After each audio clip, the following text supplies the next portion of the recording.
the alien woman, condemned to loneliness, proposed marriage to a human as a last resort. The city smelled of rain that evening, though the streets had been dry all day. He had been halfway through a rerun of a show he wasn't even enjoying when the knock came.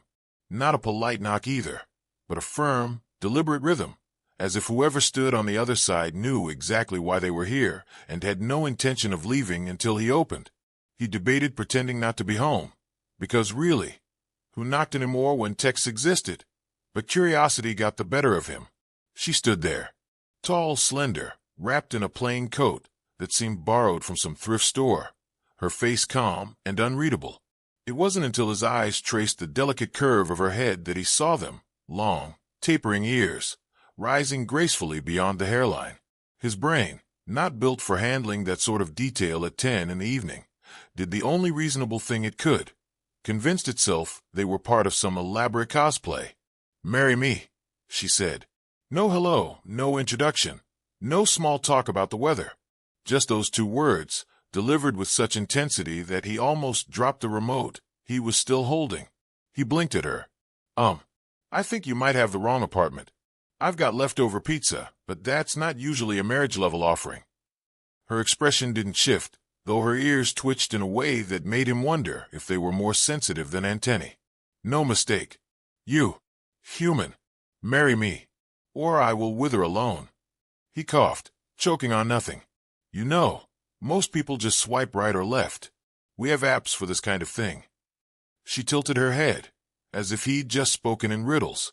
"Apps? Yes. I studied them. Primitive. Inefficient. I do not have time." Her voice cracked just slightly at that last word, enough to betray something heavier than desperation. Still trying to recover his balance, he stepped aside. "Well, do you want to come in? It feels weird to reject or accept a marriage proposal in the hallway. Neighbors will talk." She walked in without hesitation, scanning his cramped living room with eyes that missed nothing. The blinking lights of his gaming console, the pile of laundry waiting on the chair, the single dying plant on the windowsill, all catalogued in a moment. She sat down stiffly on the couch, leaving him to hover awkwardly. "So," he began, rubbing the back of his neck. "This is usually the part where we exchange names. Your name is irrelevant. Your heart is what I need." That's sweet, but also terrifying. He made for the kitchen, desperate for some grounding activity. "Tea? Coffee? Or do aliens, assuming that's not rude, do aliens drink soda?" She arched an eyebrow. "Water will suffice. Preferably not carbonated. Bubbles interfere with resonance." "Right. No bubbles." He filled a glass at the sink, silently berating himself for asking the most ridiculous question of his life. When he returned, she was holding the remote he dropped, turning it over in her hands like an artifact. "This object emits colors and noise," she said. "Yeah, that's television. It's what we do when we're too tired to think, but too awake to sleep. Sort of like staring into the void, but with commercials." Her ears quivered again. He couldn't tell if that meant amusement or disgust. "Your void is full of jingles. How do you endure this existence?"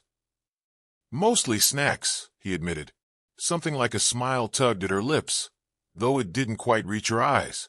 She set the remote down gently, as if it were fragile. "My people abandoned me. I was condemned, exiled. They said I was too attuned. Too much. To be among them was to hear everything, every emotion. They silenced me by sending me away. Here." Her hand brushed against her long ears, delicate and trembling. "If I remain alone, I will collapse. My body will fold into despair. Connection is survival. So I come to you." He sat down across from her, glass of water between them, feeling the weight of her words settle in the room. Yet his mind clung to levity, because otherwise the heaviness might crush him. "Look, I get loneliness. I once talked to my toaster for a week after my cat died. But marriage is, you know, usually step 20, not step 1. Her eyes narrowed. "Did your toaster respond?" "Not in words, but I swear it judged me every time I burnt bread." This time her smile broke through, quick and fleeting but real. He felt oddly victorious. They sat in silence for a while, the hum of the refrigerator filling the space. Finally, he said, "Okay, let's pretend I'm not dreaming. Why me? Out of, I don't know, 8 billion humans, why knock on my door?" She looked at him steadily.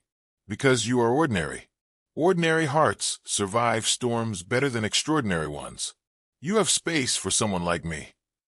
He had no reply to that, just sat there, stunned, while she sipped her water as though it were the most precious substance in the galaxy. The absurdity of it all hit him then.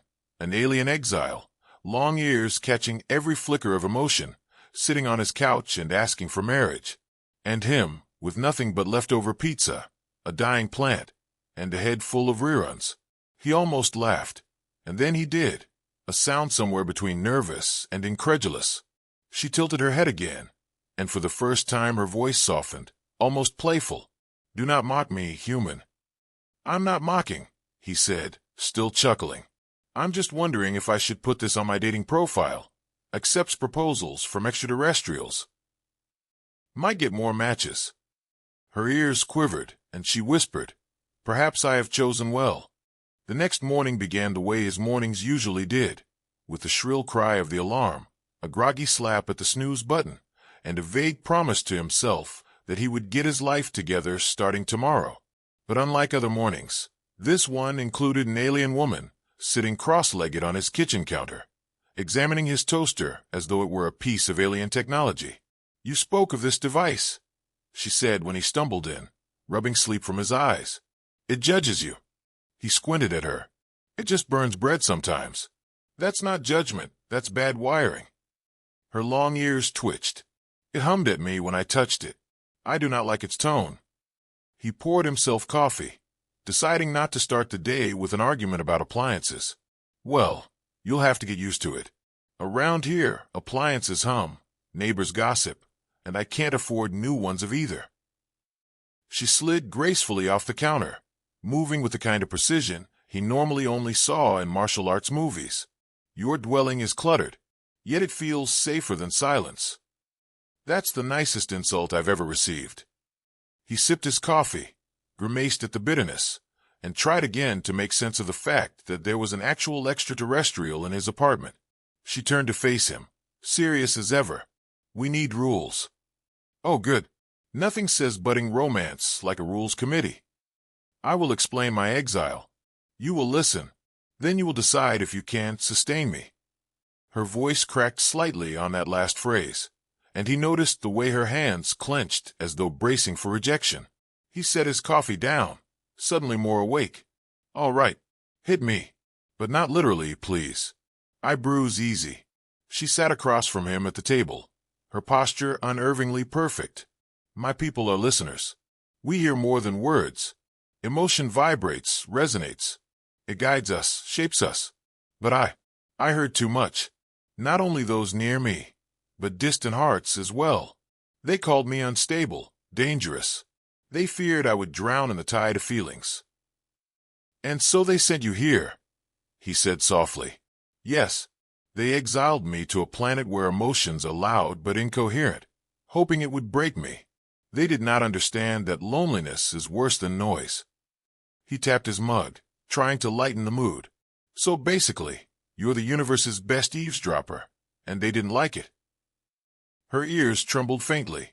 "That is one way to describe it." "Well, you found the right place. Humans are masters of incoherent emotions. Half the internet is just people yelling at each other about pineapple on pizza." She tilted her head, considering. "Pizza with fruit. That is a crime worthy of exile." He laughed, the sound breaking the heaviness in the room. "Finally, something we agree on." For a moment, her composure softened. She leaned forward slightly, as if trying to catch the frequency of his amusement. "Your laughter, it steadies me. When you laugh, the noise in my head quiets. You are grounding." He blinked, startled. "Me? Grounding? I once tripped over a rug and unplugged my own fridge. I'm the opposite of grounding." Her lips curved, just barely, but it was the closest he had seen to a smile.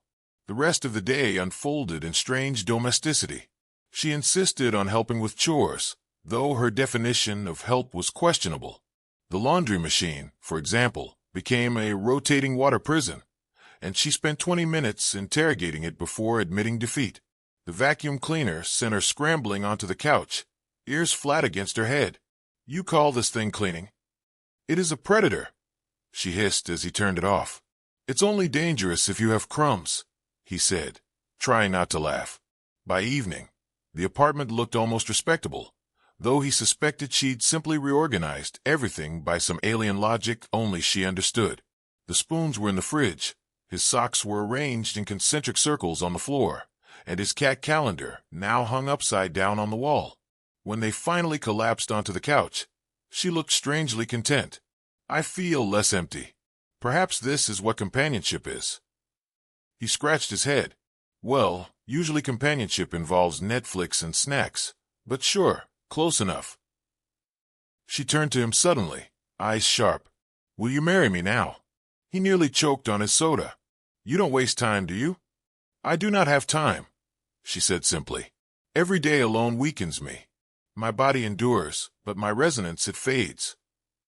He swallowed, unsure what to say. "Look, I'm not saying no. I'm just saying maybe start with dating before marriage. That's the human way. We test drive the car before buying, you know." She frowned, confused. "You compare bonding to vehicles?" "It's a metaphor. I dislike it." "Well, get used to it. Humans run on metaphors." And coffee. Silence settled between them, heavy but not hostile. He looked at her, really looked, and saw the exhaustion behind her composure, the way her long ears trembled when she thought he wasn't watching.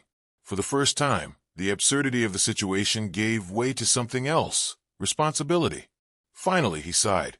"Okay, I can't promise marriage yet, but I can promise this. You won't be alone here. Not if I can help it." Her expression didn't change much, but her ears lifted, catching the faint hum of his sincerity. She nodded once, solemnly.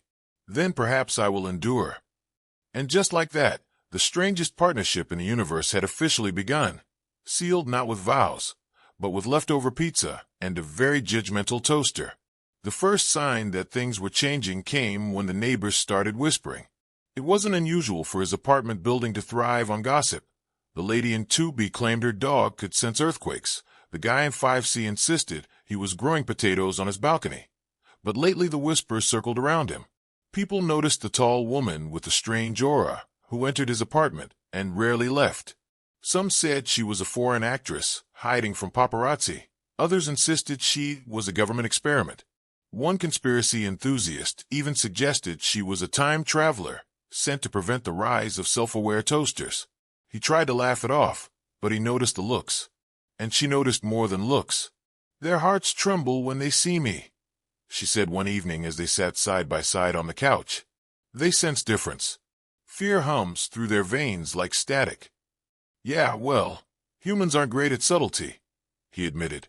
"Half of them are probably jealous you don't have to deal with rent increases." She tilted her head, not entirely following, but her ears twitched as if catching signals he couldn't. Life together had become a strange rhythm. She would rearrange his belongings in ways that baffled him. Cutlery in the bathtub, shoes lined up in alphabetical order, fridge humming faintly after she tinkered with its circuitry. "I improved its efficiency," she explained when he confronted her. "It now hums in a tone more pleasing to my ears." He opened the fridge and stared at the glowing blue coils pulsing inside. "Great. Now my milk looks like it's being stored in a nightclub." Despite the chaos, something in the apartment shifted. She laughed more often now, strange, short bursts like she was still learning how. Sometimes at his bad jokes, sometimes at her own confusion over Earth customs. The first time she saw a microwave popcorn bag inflate, she ducked behind the couch and prepared for battle. "It's not an enemy," he told her, holding the bag out. "It's just popcorn." "It sounds like combustion," she accused. "It is. Delicious combustion." She tasted one kernel and blinked. "Your combustions are addictive." Yet not all visitors to the apartment were friendly. One night, as he took out the trash, he caught sight of a figure watching from across the street. Too still, too sharp. When he looked again, the figure was gone. He brushed it off as paranoia, but when he mentioned it, her ears flattened. "They are here," she whispered. "Who?" My people. They send watchers to ensure I remain in exile. They will not touch me, but they will not let me heal either. Their presence is poison. He tried to ease the tension. Maybe they're just Jehovah's Witnesses. Her gaze was unamused. They will not knock politely on your door. The following days confirmed it. Shadows lingered at the edges of his vision, figures slipping between street lamps, reflections in windows that didn't belong. She grew restless, pacing the apartment at night. He tried to distract her with sitcom marathons and cheap takeout, but even laughter could not mask her unease. Still, he refused to let fear consume them. When another shadow appeared outside their window, he brandished the only weapon he had at hand, a frying pan. He swung it with a dramatic flourish, shouting, "Back off, cosmic stalkers!" She stared at him in disbelief, then burst into laughter so sudden and bright that he nearly dropped the pan. Her ears trembled with mirth. "You challenged galactic envoys with kitchenware." "It worked against an intruding raccoon once," he defended. "Same principle." Her laughter lingered long after the shadow vanished. Slowly, they began to treat the watchers like an ongoing nuisance rather than a looming threat. He invented games to cope. Spot the alien spy became their nightly ritual as they peeked through blinds, making bets on which passerby was truly one of her kind. Once, he swore the mailman's suspiciously neat handwriting gave him away. She disagreed. "His resonance is purely irritation," she said. "He despises your handwriting on packages." "Fair enough. I hate my handwriting too." In quieter moments, she confessed how exile gnawed at her. "They want me to decay in solitude. They do not expect me to find laughter here." He nudged her gently. "Well, joke's on them. You've got pizza and frying pans now." She smiled faintly. Perhaps those are stronger than they imagined. But the watchers were not idle. One evening, they returned home to find the door ajar. Nothing inside seemed stolen, but on the table sat a small, crystalline object, humming softly. She froze, color draining from her face. "It is a resonance trap," she whispered. He stared. "It looks like a paperweight from IKEA. It is designed to amplify despair," she said, backing away. "If I remain near it, I will unravel." He grabbed the object and, after a moment's hesitation, stuffed it in the microwave. With a triumphant beep, the microwave whirred, and the crystals hummed distorted, faltered, then went silent. She gaped. "You neutralized advanced alien technology with your combustion box." He grinned. "Told you popcorn was powerful." For the first time, she laughed without restraint. Loud, unguarded, beautiful. The sound filled the apartment, banishing the residue of fear left by the trap. That night, as they sat together, her voice softened. "They will not stop. But perhaps with you, I can endure their poison." He placed a frying pan on the table between them like a talisman. "Then let them come. We've got combustions, comedy, and cookware. I like our odds." She reached for his hand, long ears trembling slightly, and for once the silence between them felt less like exile and more like belonging. It began with hats. Oversized, floppy, utterly ridiculous hats. He had suggested them half-jokingly after another close encounter with the Watchers, but she took the idea with the kind of seriousness usually reserved for battle strategy. "If they cannot see my ears," she reasoned, "they cannot track my resonance as easily." So the two of them went shopping. He had never imagined himself standing in a department store, holding a sombrero against her head while she frowned at her reflection. "It looks like a satellite dish," she complained. "That's the point," he said. "If they try to track you, maybe you'll pick up cable channels instead." Eventually, she settled on a wide-brimmed sun hat that made her look like she was hiding from paparazzi. He picked a fedora just to make her laugh, and when she snorted at the sight of him, he decided it was worth every odd look from strangers. Disguises became their routine. Hats, sunglasses, even a fake mustache, once when she dared him to. They walked the streets together like undercover agents in a comedy sketch, pretending to blend and while drawing even more attention. Still, it gave her confidence, and he figured if laughter kept her steady, then they'd wear whatever it took. But the Watchers escalated. One evening, as they returned with grocery bags, The lights flickered in the hallway. She froze, every muscle taut. He tried to calm her with humor. Relax. Old building, bad wiring. Happens all the time. If aliens were messing with us, they'd at least fix the elevator first. Yet when they entered the apartment, they found the walls glowing faintly with symbols he couldn't read. She translated in a whisper. Warnings. They want me to know they can reach me anywhere. His first instinct was panic. His second was sarcasm. Great. Cosmic graffiti. Do you think my landlord will let me deduct alien vandalism from rent? She almost smiled, but the tension remained. They test me. If I falter, they win. That night, unable to sleep, he rummaged through the closet and returned with a box of old Halloween supplies. Plastic fangs, glow sticks, a rubber chicken. He laid them out like sacred artifacts. If they want to scare us, we'll scare them back. She raised an eyebrow. With poultry. Trust me, he said. Nobody expects the chicken. Their countermeasures became more elaborate. Glow sticks taped to windows to confuse resonant sensors. Aluminum foil wrapped around the toaster to block transmissions. The rubber chicken, placed dramatically on the balcony, became their guardian mascot. When neighbors asked, he claimed it was modern art. Strangely, they accepted this explanation without question. For a while it worked. The watcher seemed unsettled, uncertain.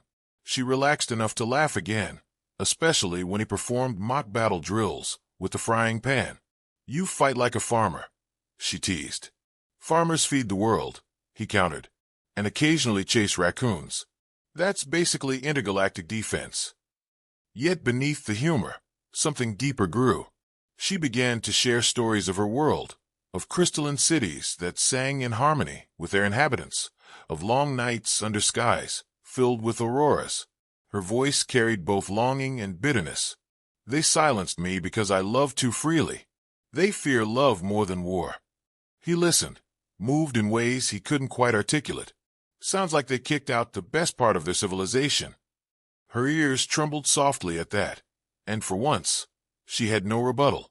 The watcher struck again weeks later. They returned home to find a small sphere pulsing on the floor, emitting waves that made his teeth ache. She staggered, clutching her head. He didn't hesitate, grabbed the sphere, shoved it into a blender, and pressed the button. The resulting screech made them both wince, but when the blade stopped, the sphere lay shattered. She blinked at him, through the ringing in her ears. You neutralized another device with food preparation equipment. He shrugged. If it works, it works. Maybe Earth's secret weapon is kitchenware. Her laughter came out shaky but genuine, and in that moment he realized just how much he needed to hear it. They decided then not to merely defend, but to reclaim. Using her resonance, she attuned to the faint hums of the Watcher's devices, while he provided human ingenuity, which mostly meant duct tape and questionable plans. Together, they dismantled 3 more traps. The victory was small, but it gave them hope. One evening, after a successful sabotage, they sat on the roof eating cheap ice cream straight from the tub. She looked at him, eyes reflecting starlight. I was condemned to wither alone. Yet with you, even danger tastes sweet.